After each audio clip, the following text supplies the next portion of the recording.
Good morning to all the students. Dear students, how are you? Hope you are well by the grace of Almighty. I am also well. Dear students, you know we have to take class in online because for coronavirus you cannot come to the classroom. So to continue your studies, we have to take class in online. And you know our government is trying its best to carry on academic programs. So following the directions of Education Ministry, our Honorable Principal ASM Anisur Rahman has suggested us to take online class. And dear students, I am here to take your class, and I am very happy to be part with you. Dear students, today I am going to take class on class 11. So before starting my class, I would like to introduce myself to you. I am Taposh Bishwas, lecturer in English, Department of English, Daulatpur College, Benite, Khulna. Dear students, today my subject and topics is English first paper, and today I discuss Unit 9, Lesson 1. And you know your Unit 9 deals with a new term. The name of the term is diaspora, and many of you don't know the meaning of diaspora.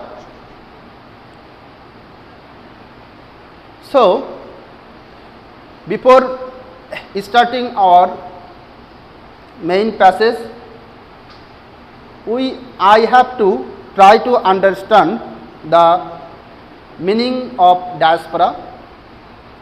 At first, I want to give you some ideas about diaspora so that you can understand the meaning of the word diaspora clearly. Diaspora is a term or is a word that we use to refer to the people, to refer to those people who have left their homeland, left their ancestral land and moved to the another country for living, and those who settled in the other parts of the world. This type of people we collectively call them diaspora. And you generally listen to the word refugee, and you are known to the word refugee. Refugee is the synonym of diaspora. For example, in our country we see Rohingya refugee, that means Rohingya diaspora, and think Rohingya are not the people of our country. They are the people of our neighboring country Myanmar. But they have to leave their countries for different reasons. We know that the government of Myanmar forced the Rohingyas to leave their countries, and they leave their homeland and they move to our countries. So we call them Rohingya diaspora or Rohingya refugee. I think you can understand the word diaspora. Now we discuss the passage, and this passage deals with diaspora. So this passage starts with the question, what is diaspora? Here the first line tells us the term diaspora is used to refer to people who have left their homeland and settled in the other parts of the world, either because they were forced to do so or because they wanted to live their own. If we analyze the first line of the passage, we can learn that diaspora refers to those people who have left their homeland and settled in the other parts of the world. Say for example, many of our neighbors and many of the people of our country have gone to the another country. They have gone to Middle East, Saudi Arab, Malaysia, England, America, Australia, and many other countries. So this type of people of our country are the diaspora because they have left their homeland for earning their livelihood. So the writer says diaspora refer to those people who have left their homeland, and here he shows two causes of diaspora, because he says diaspora may be for forcing or may be for voluntary, because sometimes people are forced to leave their lands, or sometimes it may happen that some people leave their homelands willingly or voluntarily. So in the first line we find either because they were forced to do so or because they wanted to live their own. Here we find two causes of diaspora.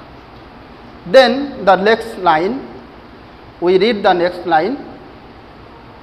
The word is increasingly used for such people as a collective group or community. Those people who have left their homelands and settled in the other parts of the world is collectively called diaspora, and this word diaspora is used for those people, and we frequently use this word to refer or to mean those people. The next line, here the writer says the world has seen many diasporas, and scholars have been studying the phenomenon with great interest only in recent decades. And the writer says the world has seen, that means we have seen many diasporas, and history tells us the name of different diasporas, because many people leave their land for thousands of years, and this phenomenon and this matter is now is very deeply studying by some scholars, because the scholar wanted to find out the reasons why people leave their land. So they recently started to study and observe and research this phenomenon, that means this diaspora, with great interest. And in the second paragraph of the passage, the first line is, among great diasporas of history is that of the Jewish people, who were forced to leave their land in ancient times. Here we find the name of a diaspora, and we find this name from history. And among the great diasporas of the history, here we find the first name, Jewish people. Jewish people who were forced to leave their lands. Then the next line, the movement of Aryans from the Central Europe to the Indian subcontinent thousands of years ago is also a noteworthy diaspora, although the causes of this diaspora is unknown and unclear. Here we get the name of another diaspora, the diaspora of Aryan, because Aryan come to the Indian subcontinent from Central Europe, and the Aryans leave their ancestral land and they come to Indian subcontinent and settled in the part of the world. But here the passage or the lines cannot mention the actual causes why the Aryans came to the Indian subcontinent. Why they come, we don't know. And the next line, in the 20th century, the Palestine diaspora has attracted a lot of attention and been a cause of concern for the world leaders because of the plight of Palestinians. And in the 20th century, the world has seen a great diaspora, and the diaspora of the Palestine people, that means Philistine people. The Philistines were forced to leave their land by Israel, and when they leave their land and went to the other parts of the world, they fall victim to great miseries, and their miseries has been a concern for the world leaders. Then the next line says, there have been massive diasporas in Africa too over the centuries. Here the writer says, in Africa there have been also massive diasporas. That means Africa's people also moved from one place to another, and over the centuries, that means they lived their land for hundreds of years. And here the writer says two reasons for the African diaspora, and the reasons is because of war or because of the ravages of nature. That means the African people leave their homeland either for war or because of the destruction of nature. And the last line of the passage we find, but the chief reason why the phenomenon diaspora is attracting so much attention now is globalization. Here we get the last reason why people leave their land.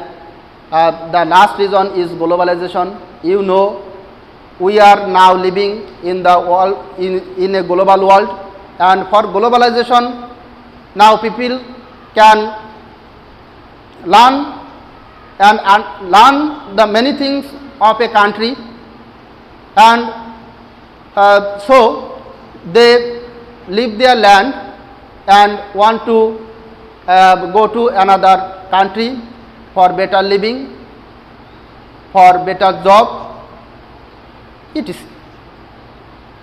So this is the main reason of globalization of diaspora.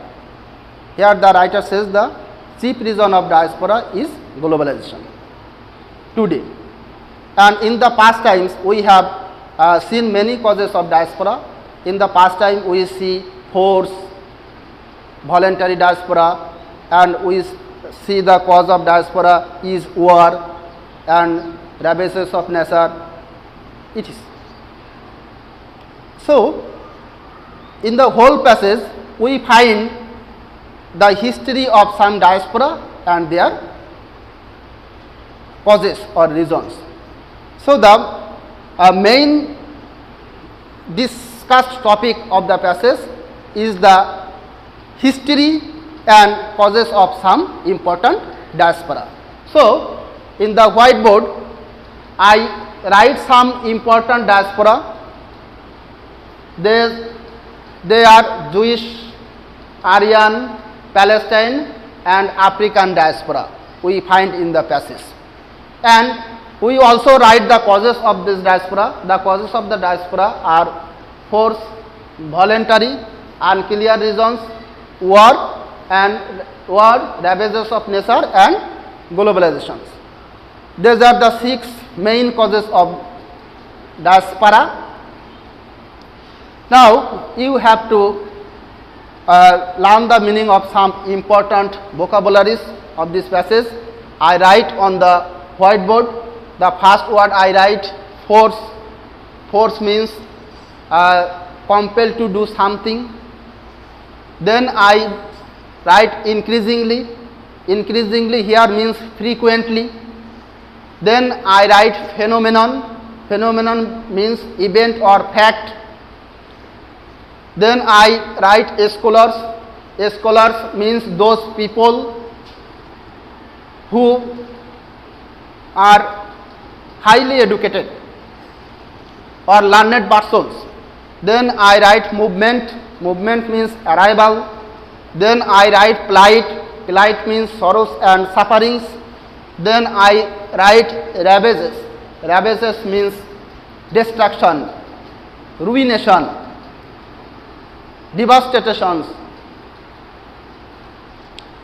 So dear students, I hope you understand the passage. Now you may write the summary of the passage. If you write the summary of the passage, you write the definition of diaspora and the name of the important diaspora and the causes of these diasporas. And you have to make a flow chart. You have to generally write the name and causes of the diaspora. So students, thank you for watching me, and I hope you stay home and be safe.